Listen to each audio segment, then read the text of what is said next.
Hello everyone, इस video में हम बात करेंगे इकोनॉमी के एक बहुत ही इंपॉर्टेंट कंसेप्ट की। और कंसेप्ट क्या है? कैपिटल आउटपुट रेशियो, जिसे हिंदी में कहते हैं हम लोग पूंजी उत्पाद अनुपात। यूपीएससी में और पीसीएस में कई बार ये टर्म पूछा जाता है, प्रीलिम्स में भी पूछा गया है और मेंस में भी किसी न किसी रूप में आप इसको यूज करके आप अपने आंसर को बेटर कर सकते हैं। तो आज हम इसी टॉपिक को समझते हैं कि आखिर कैपिटल आउटपुट रेशियो, जिसे हम संक्षेप में सीओआर कहते हैं, आखिर ये होता क्या है। तो अगर सरलता से मैं समझाऊं और सिंपल लैंग्वेज में एक्सप्लेन करूं तो किसी भी एक चीज के प्रोडक्शन में, एक यूनिट के प्रोडक्शन में आपको जितने कैपिटल की आवश्यकता होती है, जितने पूंजी की आवश्यकता होती है, उसे हम कैपिटल आउटपुट रेशियो कहते हैं। एक रेशियो है, एक अनुपात है जो बताता है कि एक यूनिट के प्रोडक्शन में, एक इकाई के उत्पादन में आपको कितने पूंजी की आवश्यकता होती है। इसका फॉर्मूला होता है COR is equal to total capital upon total output, यानी पूंजी उत्पाद अनुपात इज इक्वल टू कुल पूंजी अपॉन कुल उत्पादन, है ना। यानी कि आपने कितना पूंजी लगाकर कितना उत्पादन किया।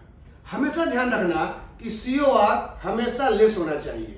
लेस का मतलब होता है कि आप कम कैपिटल लगा करके ज्यादा उत्पादन कर रहे हैं, ज्यादा प्रोडक्शन कर रहे हैं। स्टूडेंट्स हमेशा कंफ्यूज रहते हैं और वो कहते हैं कि COR ज्यादा होना चाहिए, COR ज्यादा नहीं होना चाहिए। इसको एग्जांपल से समझते हैं हम लोग। मान लो कि आपने 100 कैपिटल लगाया, ऊपर कैपिटल होता है, और आपने 20 प्रोडक्शन किया, तो आपका रेशियो क्या हो गया COR का? 5:1 हो गया, है ना। ये केस हो गया फर्स्ट केस। सेकंड केस को मैं समझाऊंगा ऐसे कि मान लो आपने 100 कैपिटल लगा करके 25 प्रोडक्शन कर दिया, तो रेशियो क्या हो गया आपका? 4:1 हो गया। तो डेफिनेटली ये रेशियो जो है बेटर रेशियो है, यानी कि आप 100 कैपिटल लगा करके 25 आइटम प्रोड्यूस कर रहे हैं, और इस केस में 100 कैपिटल लगा करके आप 20 आइटम प्रोड्यूस कर रहे हैं। तो यहाँ रेशियो ज्यादा आ रहा है आपका, तो ये बेटर रेशियो नहीं है, यानी रेशियो जो कम आ रहा है वो आपका बेटर है। यानी कभी भी किसी भी इकोनॉमी के लिए COR जो है वो लेस होना चाहिए, और लेस COR ये शो करता है कि आपने कम कैपिटल लगाकर ज्यादा प्रोडक्शन किया। जैसे हम अपने प्रिपरेशन में भी, एक स्टूडेंट होता है 1 आवर पढ़ के 2 पेज याद करता है, एक स्टूडेंट होता है जो 1 आवर पढ़ के 3 पेज याद करता है, तो डेफिनेटली जो दूसरा स्टूडेंट हुआ उसका आउटकम ज्यादा आता है। तो COR किसी भी इकोनॉमी के लिए बहुत इंपॉर्टेंट होता है। COR से क्या होता है कि आपने कम कैपिटल इन्वेस्टमेंट किया इकोनॉमी में और आपने ज्यादा प्रोडक्शन कर लिया। तो किसी भी कंट्री के ग्रोथ में, किसी भी कंट्री के डेवलपमेंट में COR का कम होना बहुत इंपॉर्टेंट माना जाता है। हमारे कंट्री की COR कई बार ज्यादा देखी गई है।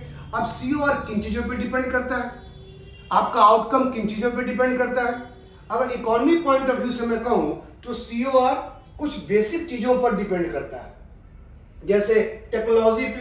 अगर आपकी टेक्नोलॉजी एडवांस है, टेक्नोलॉजी आपकी बेटर है, तो क्या होगा? आप कम कैपिटल लगा करके ज्यादा प्रोडक्शन कर लेंगे। आपका अगर इंफ्रास्ट्रक्चर बेटर है, आपके पास रोडवेज, आपके पास रेलवे, तो क्या आप कामों को जल्दी कर पाएंगे। आपके रोडवेज अच्छे नहीं है, हाईवे अच्छे नहीं है, तो इकोनॉमी में क्या होगा? एक्टिविटी सही नहीं हो पाएगी। तो किसी भी कंट्री का जो COR डिपेंड करता है उस कंट्री के इंफ्रास्ट्रक्चर पर, उस कंट्री के टेक्नोलॉजी पर, उस कंट्री में कितना रॉ मटेरियल है उसके ऊपर अवेलेबल करता है, उसके ऊपर डिपेंड करता है।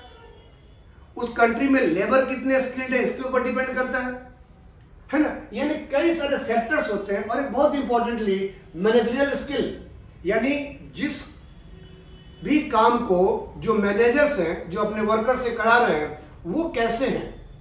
मैनेजरियल एबिलिटी होती है, जो लोगों से, दूसरों से, अपने सबॉर्डिनेट से काम करवाने की एबिलिटी। तो कई बार देखा गया है कुछ अच्छे मैनेजर जो होते हैं, अच्छे सुपरवाइजर जो होते हैं, वो क्या होते हैं? वो अपने लेबर से ज्यादा आउटपुट ले पाते हैं। और कई बार देखा गया कि अगर एबिलिटी नहीं है मैनेजरियल आपके पास, तो आप अपने सबॉर्डिनेट से, अपने जूनियर से अच्छा काम नहीं ले पाते हैं। सो डेफिनेटली किसी भी इकोनॉमी में जब भी हम COR की बात करते हैं तो हम 4-5 फैक्टर को देखते हैं कि उस कंट्री में वो चीजें हैं कि नहीं है। अगर वो हैं तो उस कंट्री में COR लेस होगा, और लेस COR ये इंडिकेटर है कि आपकी इकोनॉमी में कम कैपिटल लगा करके ज्यादा प्रोडक्शन कर रहे हैं। इंडिया में जो है COR हाई रहा है। COR हाई रहा क्यों रहा है? क्योंकि हमारे यहाँ इंफ्रास्ट्रक्चर कंपेरेटिवली पुअर है। अब तो हम लोग काफी अच्छा इंफ्रा में भी डेवलप कर रहे हैं, लेकिन अभी भी in compare to develop country हमारा इंफ्रा जो है वो काफी कमजोर माना जाता है। सो पुअर इंफ्रास्ट्रक्चर, टेक्नोलॉजी हमारी बड़ी पुरानी है।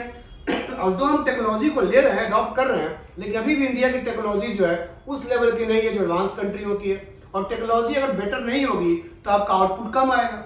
यानी आप ट्रेडिशनल मेथड से काम करेंगे तो उसका आउटपुट कम आएगा, ऑब्वियस है। सिंपली अगर मैं कहूं, किसी भी इकोनॉमी में आपको अगर COR कम करने के लिए इन चीजों को काम करना पड़ेगा, है ना। सो उम्मीद करता हूं कि आप लोगों को टॉपिक बेहतर तरीके से समझ में आ गया होगा, और जब भी एग्जाम में इससे रिलेटेड कोई भी क्वेश्चंस आएंगे तो आप उसको बेटर वे में सॉल्व कर पाओगे, है ना।